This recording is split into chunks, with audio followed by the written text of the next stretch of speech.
Hey everybody, it's Lisa with your 90-second sermon recap.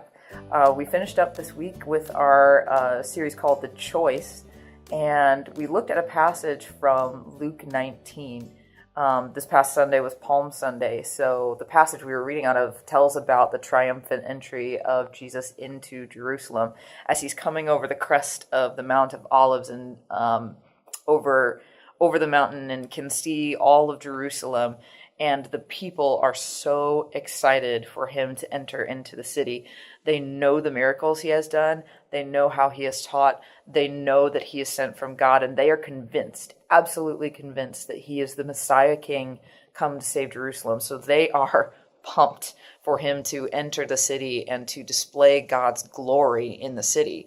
And so they're worshiping in that manner. They put him on a colt. They're spreading their cloaks out for him. They are treating him as a king, and they are worshiping him as the one sent from God. And the Pharisees and the religious leaders, of course, are not too far away, and they're watching this whole thing.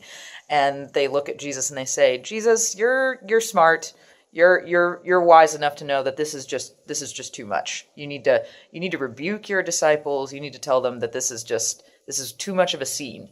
You're smarter than this. You need to face your disciples and tell them what's what." And Jesus immediately says to them, "I tell you that if they were to stop, the very stones would cry out."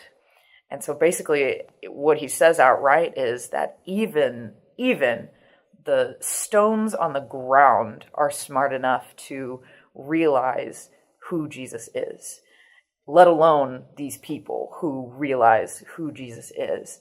And so talked a lot about the choices that we make and how we worship, and that when it comes to worshiping Jesus, we need to choose to be at least as smart as a box of rocks and worship Jesus with everything that we have to give. Hello everyone, my name is Dylan and I'm one of the young adult leaders here at GCF. I have your questions here for this week. This week we talked about praise and worship. It's Palm Sunday and that's all about worship. It's all about these lavish displays of worship that these people showed to Jesus, laying their coats in front of him on the way into Jerusalem. And Jason also brought up the super fans of these sports teams who just go above and beyond to show their praise and worship and hopes and dreams for these sports teams. Well, my first question for you is, what is something that you can consider yourself a super fan of?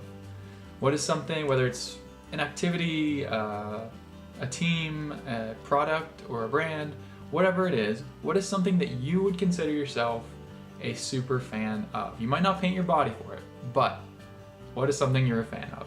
Take a couple minutes and share.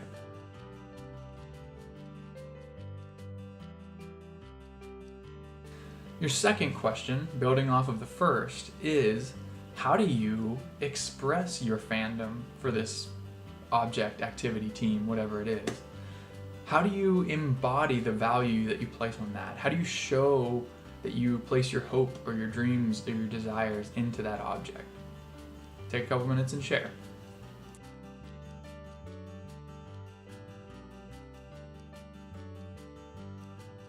Then finally, I want you to compare and contrast how you embody your praise and your fandom for these objects with how you praise and place value on and embody your worship for God.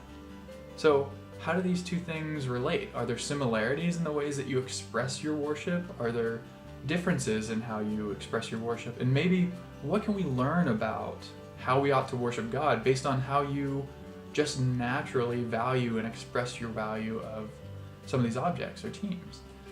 Take a couple minutes and share, and maybe learn how we can better express our worship on a Sunday morning based on how we worship these other objects and things that are so much less than God.